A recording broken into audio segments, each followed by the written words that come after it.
বিচিত্রবীর্য বড় হলে তার বিবাহের জন্য বিশ্ব স্বয়ংবর সভা থেকে অম্বা, অম্বিকা ও অম্বালিকা নামে কাশীরাজের তিনটি কন্যা হরণ করে আনলেন।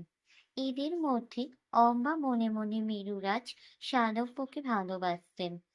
এই কথা জানতে পেরে ভীষ্ম তাকে পরিত্যাগ করে অম্বিকা ও অম্বালিকার সাথে বিচিত্রবীর্যের বিবাহ দিলেন। কিছুকাল পরে এই দুই কন্যার দুটি পুত্র হল। অম্বিকার পুত্রের নাম ধৃতরাষ্ট্র, তিনি জন্মান্ধ, আর অম্বালিকার পুত্রের নাম পাণ্ডু। ধৃতরাষ্ট্র ও পাণ্ডুর আর একটি বৈমাত্রেয় ভাই ছিলেন, তার নাম বিদুর। অন্ধ ছিলেন বলে ধৃতরাষ্ট্র পিতার মৃত্যুর পর রাজা হতে পারলেন না। দেশের লোক পাণ্ডুকেই সিংহাসনে বসালেন। এতে ধৃতরাষ্ট্র খুবই দুঃখিত হলেন। ধৃতরাষ্ট্রের কপাল দোষে পাণ্ডুরই আগে ছেলে হলো। বয়সে যে বড়, সেই তো রাজা হবেই, তাই ধৃতরাষ্ট্রের দুঃখ আরই কমল না। পাণ্ডু পাঁচটি পুত্র ছিল: যুধিষ্ঠির, ভীম, অর্জুন, নকুল ও সহদেব। এদের এক একজন দেবতার আশীর্বাদে জন্মগ্রহণ করেন। তাই লোকে যুধিষ্ঠিরকে ধর্মপুত্র, ভীমকে পবনপুত্র, অর্জুনকে ইন্দ্রপুত্র এবং নকুল ও সহদেবকে অশ্বিনী কুমারদ্বয়ের পুত্র বলে থাকত। এদের মধ্যে যুধিষ্ঠির, ভীম ও অর্জুন এক মায়ের ছেলে, তার নাম কুন্তী। তিনি কুন্তীভোজ রাজার পালিত কন্যা। আর নকুল ও সহদেব পাণ্ডুর দ্বিতীয় রানীর ছেলে, তার নাম মাদ্রী।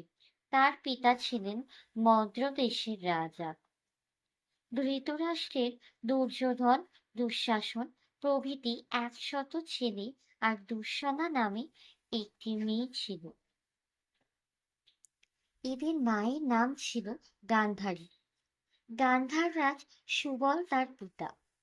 পাণ্ডব কুরু বংশের রাজা হলেও তার ছেলেগুলোকে লোকে পাণ্ডব বলতো, আর ধৃতরাষ্ট্রের ছেলেদের বলতো কৌরব। বড় হলে যুধিষ্ঠির হস্তিনার সিংহাসনে বসবেন। এই দুঃখ দুর্যোধনদের সহ্য হয় না, তাই ছেলেবেলা থেকেই পাণ্ডবদের প্রতি হিংসায় তাদের বুক ফেটে যেতে লাগলো। এই জন্য তাদেরকে কেউ পছন্দ করতো না।